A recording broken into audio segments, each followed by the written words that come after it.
So children, आज हम standard 10th का लेसन नंबर 6 पढ़ेंगे, ठीक है, जिसका नाम है कालिदास का प्राणी प्रेम। इससे पहले भी आप 9th स्टैंडर्ड में एक लेसन पढ़ के आए हो, कालिदास, ठीक है। उसमें आपने पढ़ा था कि विक्रमादित्य के राज्य में थे वो, तो उनका ही एक लेसन यहाँ पे भी है, कालिदास का प्राणी प्रेम, यानी कि वो किस तरह से प्राणियों से प्रेम करते थे। मोहन राकेश जी का लिखा हुआ लेसन है। मोहन राकेश का जन्म जो है सन 1925 में हुआ था और निधन 1972 ईस्वी में हुआ। मोहन राकेश का जन्म पंजाब के अमृतसर में हुआ था। उनका असली नाम तो मदन मोहन गुगलानी था। उनकी दीदी ने मदन मोहन राकेश नाम रखा था। किसने रखा था? उनकी दीदी ने। बाद में मोहन राकेश नाम स्थायी हुआ, परमानेंट हो गया। मोहन राकेश हिंदी साहित्य के अच्छे नाट्यकार, उपन्यासकार और कहानीकार के रूप में अपना नाम अमर कर गए हैं। उन्होंने बहुत सारे नाटक लिखे हैं, उपन्यास लिखे हैं और कहानियाँ लिखी हैं। इन्होंने डायरी, संस्मरण, जीवनी, निबंध, पत्रकारिता तथा अनुवाद के क्षेत्र में भी ठोस योगदान दिया है। नाटक में आषाढ़ का एक दिन बहुत ही विख्यात और चर्चित नाटक रहा है।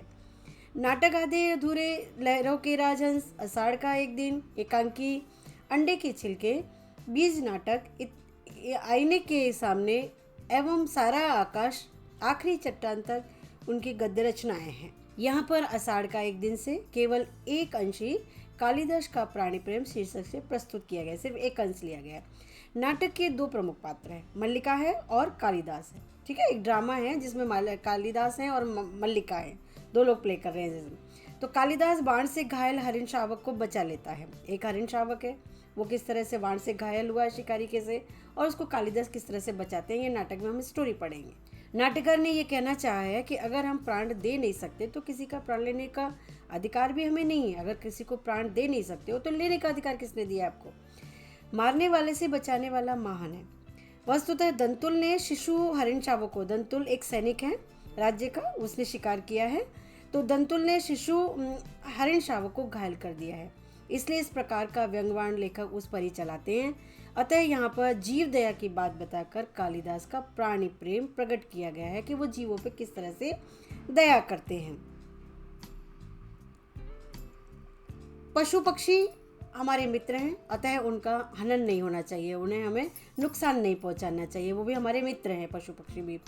पर्यावरण की रक्षा के लिए पशु पक्षियों का अनन्य महत्व है।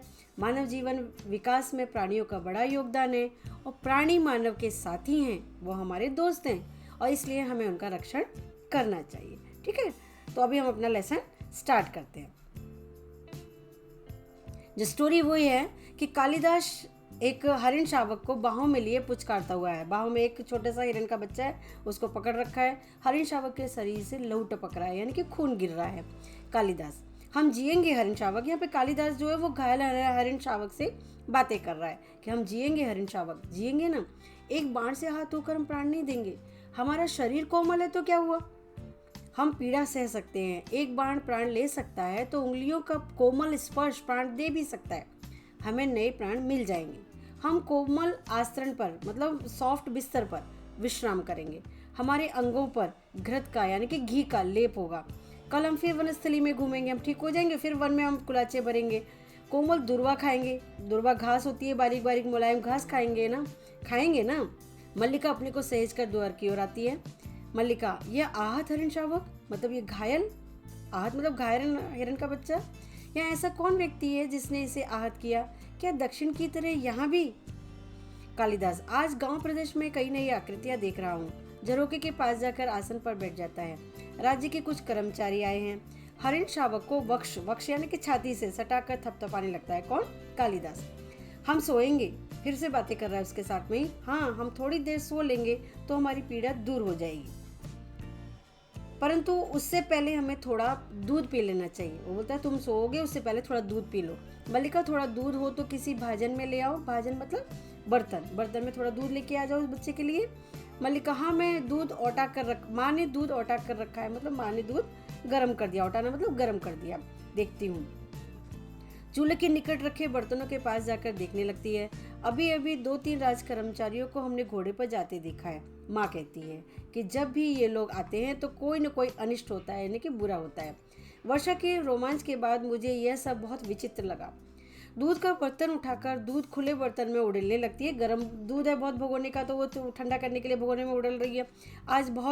माँ आज बहुत रुष्ट है। वो बोलती है कि आज माँ बहुत नाराज है।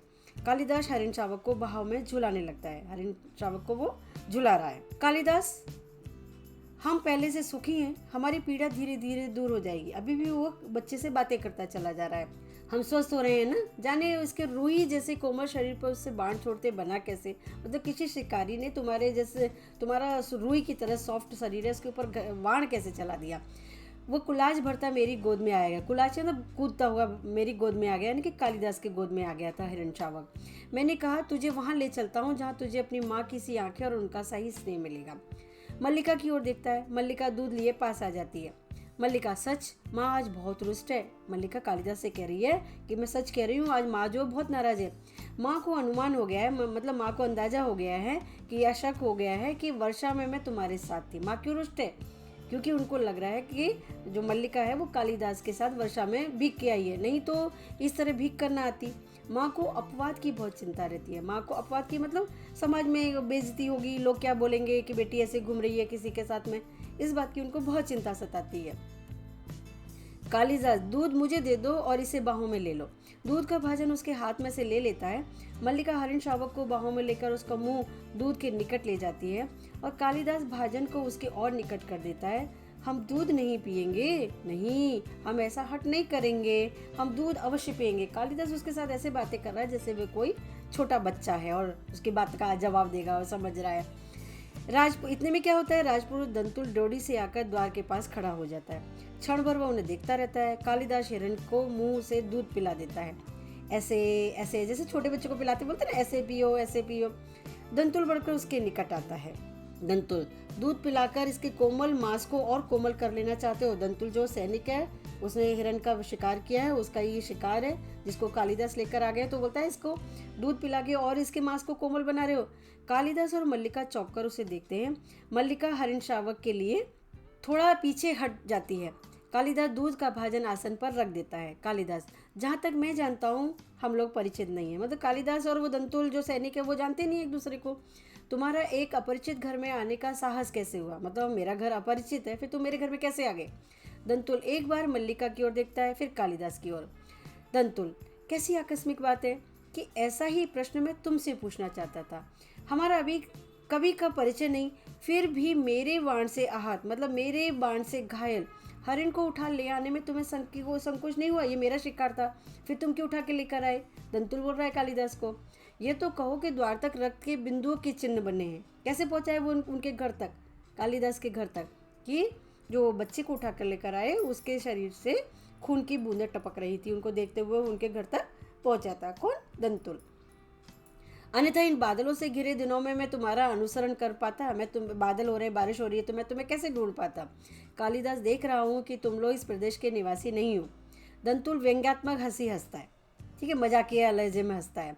दंतुल, मैं तुम्हारी दृष्टि की प्रशंसा करता हूँ। मेरी वेशभूषा ही इस बात का परिचय देती है कि मैं यहाँ का निवासी नहीं हूँ। कालिदास, मैं तुम्हारी वेशभूषा को देख कर नहीं कह रहा। दंतुल, तो क्या मेरे ललाट की रेखाओं को देखकर? ललाट बोलते हैं माथे की रेखाओं को देखकर ऐसा बोल रहे हो? जान पड़ता है चोरी के अतिरिक्त सामुद्रिक का भी अभ्यास करते हो, मतलब तुम ज्योतिष विद्या भी जानते हो। तुमने दिमाग को पढ़ लिया है, मेरे माथे पे क्या लिखा हुआ है।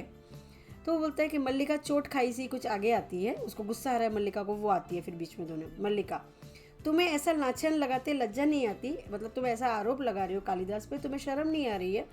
दंतुल, क्षमा चाहता हूँ देवी, परंतु ये हरिण शावक जिसे बाहों में लिए है मेरे बाणों से आहत हुआ है, ये मेरा शिकार है, इसलिए ये मेरी संपत्ति है। मेरी संपत्ति मुझे लौटा तो दोगी? कालिदास, इस प्रदेश में हरिणों का आखिट नहीं होता राजपुरुष। ये यहाँ पे जिस एरिया में तुम खड़े हो यहाँ पे कोई भी शिकार नहीं किया जाता है। आखिट में तो शिकार, तुम बाहर से आए हो इसलिए इतना ही पर्याप्त है कि हम इसके लिए तुम्हें अपराधी न माने। दंतुल, तो राजपुरुष के अपराध का निर्णय गांववासी करेंगे? मैं राजा का सैनिक हूँ और एक छोटे से गांव के लोग मेरे को दोषी और अपराधी करेंगे, वो मुझे बताएंगे कि मुझे क्या करना है क्या नहीं करना है।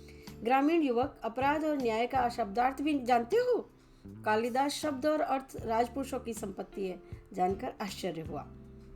दंतुल, समझदार व्यक्ति जान पड़ते हो, फिर भी ये नहीं जानते कि राजपुरुषों के अधिकार बहुत दूर तक जाते हैं। मुझे देर हो रही है, ये हरिण शावक मुझे दे दो। कालिदास, ये हरिण शावक इस पार्वती भूमि की संपत्ति है और इस पार्वती भूमि के निवासी हम इसके सजातीय हैं। तुम ये सोचकर भूल रहे हो कि हम इसे तुम्हारे हाथ में सौंप देंगे। वो बोलता है कि क्या तुम्हें ऐसा लगता है कि हम तुम्हें इसको दे देंगे? हम इसे तुम्हें कभी भी नहीं देंगे, क्योंकि ये क्या है, हमारी पार्वती भूमि की संपत्ति है, इसलिए हम इसको तो देने वाले नहीं हैं। इसे अंदर ले जाकर तल पर या किसी आसन पर, इसे किसी बिस्तर पर लिटा देते हैं। और तभी क्या होता है, वहाँ पे सहसा अंबिका आ जाती है। अंबिका कौन है? मल्लिका की मम्मी। सहसा अंबिका अंदर आ रही है, वो अंबिका सहसा अंदर आती है। ठीक है, उसने प्रवेश किया वहाँ पे। फिर क्या होता है, अंबिका बोलती है कि इस घर के तल्प और आसन हरिण शावकों के लिए नहीं है। यहाँ के बिस्तर और बिछोने वो हरिण शावकों के लिए नहीं बने हुए हैं। मल्लिका, तुम देख रही हो माँ? अंबिका, हाँ देख रही हूँ, इसीलिए तो कह रही हूँ, तल्प और आसन मनुष्यों के सोने के लिए हैं, पशुओं के लिए नहीं। इस कालिदास बोलते हैं कि इसे मुझे दे दो। मल्लिका दूध का भाजन नीचे रख देता है और बढ़कर हरिण शावक को अपनी बाहों में ले लेता है। और इसके लिए मेरी बाहों का आस्तर ही पर्याप्त होगा, मेरी बाहों का जो बिस्तर है वही काफ़ी है, इसके लिए मैं इसे घर ले जाऊंगा। द्वार की ओर चल देता है। दंतुल, और राजपुरुष दंतुल तुम्हें ले जाते देखता रहेगा, मतलब मैं तुम्हें देखता रहूंगा, तुम मेरा शिकार लेके चले जाओगे। कालिदास, ये राजपुरुष की रुचि पर निर्भर करता है, ये तुम्हारी मर्जी है कि तुम्हें क्या करना है, मैं क्यों बोलूं। बिना उसकी ओर देखे ड्योढ़ी में चला जाता है, जो रास्ता है वहां से वो निकल जाता है। दंतुल, राजपुरुष की रुचि अरुचि क्या होती है, संभवतः इसका परिचय तुम्हें देना आवश्यक होगा। कालिदास बाहर चला जाता है, केवल उसका शब्द ही सुनाई देता है। कालिदास, संभवतः। दंतुल, संभवतः तलवार की मूठ पर हाथ रखे, कौन? सैनिक जो है वो अपनी तलवार पे हाथ रख लेता है और उसके पीछे जाना चाहता है। मल्लिका शीघ्रता से द्वार के सामने खड़ी हो जाती है, उसके बीच में आ जाती है, कालिदास और सैनिक के बीच में। मल्लिका, ठहरो राजपुरुष, हरिण शावक के लिए हट मत करो, ये हिरण के बच्चे के लिए तुम जिद मत करो। तुम्हारे लिए प्रश्न अधिकार का है तो उनके लिए संवेदना का है। तुम्हारे लिए क्या प्रश्न है? अधिकार, तुम्हारा शिकार है, लेकिन उनके लिए जो प्रश्न है ये इमोशंस का है। कालिदास निशस्त्र होते हुए भी, यानी कि बिना हथियारों के होते हुए भी तुम्हारे शस्त्र की चिंता नहीं करेंगे, तुम्हारे हथियार की वो बिल्कुल भी चिंता नहीं करेंगे। दंतुल, कालिदास, पहली बार उसने नाम सुना कि वो आदमी कौन है जो शिकार उठा के लेकर आया है, तो उसको सरप्राइज लगता है, ये कालिदास है। तुम्हारा अर्थ है कि मैं जिनसे हरिण शावक के लिए तर्क कर रहा था, बहस कर रहा था, वे कवि कालिदास है? मल्लिका, हाँ हाँ, परंतु तुम ये कैसे जानते हो कि कालिदास कवि हैं? दंतुल, कैसे जानता हूँ? उज्जैनी की राज्यसभा का प्रत्येक व्यक्ति ऋतु संहार के लेखक कवि कालिदास को जानता है। जहाँ से वो आया था वहाँ उस राज्य का प्रत्येक व्यक्ति जो है वो कालिदास को जानता था, क्योंकि उन्होंने एक ऋतु संहार ग्रंथ लिखा था। मल्लिका, उज्जैनी की राज्यसभा का प्रत्येक व्यक्ति उन्हें जानता है? दंतुल, सम्राट ने स्वयं ऋतु संहार पढ़ा है और उसकी प्रशंसा की है, इसलिए आज उज्जैनी का राज्य ऋतु संहार के लेखक का सम्मान करना और उन्हें राजकवि का सम्मान देना चाहता है। देखिए, वो उनको ही ढूंढ रहा है वहाँ पे और उनसे बहस कर रहा है, उसे पता ही नहीं है कि जिनको ढूंढने आया है वही कालिदास है। आचार्य वरुचि इसी उद्देश्य से उज्जैनी से यहाँ आए हैं। मल्लिका सुनकर स्तंभित सी हो जाती है, एकदम सरप्राइज हो जाती है, चौंक जाती है। मल्लिका, उज्जैनी का राज्य उन्हें सम्मान देना चाहता है, राजकवि का आसन, इतना बड़ा उनको आसन मिलने वाला है कालिदास को। दंतुल, मुझे खेद है, मैंने उनके साथ अशिष्टता का व्यवहार किया, मुझे जाकर उनसे क्षमा मांगनी चाहिए। मैं जिनको ढूंढ रहा था, राजकवि बनाया जाने वाला है, इतना बड़ा सम्मान दिया जाने वाला है, राजा ने उनको बुलाया है, तो और उनके साथ में मैं इस तरह का व्यवहार कर रहा हूँ, उनके साथ में मैं एक शिकार के लिए लड़ाई कर रहा हूँ। तो यहाँ पे आके उनको पता चलता है कि कालिदास जिनको वो ढूंढ रहे थे वो तो यही हैं। तो यहाँ आपके लेसन के एंड में थोड़े शब्दार्थ हैं। हरिण शावक का मतलब है हिरण का बच्चा, ठीक है। मृग छोना, मृग का बच्चा। आसन का मतलब है बिछोना या गद्दा, और कुलाश मारने का मतलब है चौकड़ी भरना। घृत का मतलब है घी, और भाजन का मतलब है पात्र या बर्तन। अनुसरण करना, किन्हीं के पीछे पीछे चलना। सामुद्रिक मतलब हस्तरेखा विद्या या ज्योतिष विद्या। आखेट का मतलब है शिकार, और पार्वती यानी कि पर्वतीय।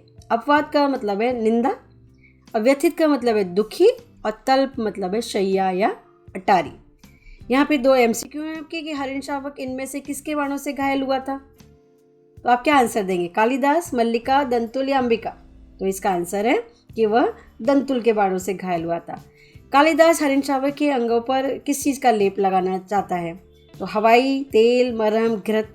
तो हमने पढ़ा था ना कि घृत का उन्होंने लेप लगाया था, किस पे? हरिण शावक के घाव के ऊपर घृत का लेप लगाया था जिससे वो ठीक हो जाए, और उसको दूध पिलाया था। तो इस तरह से आपका ये लेसन कंप्लीट हो गया।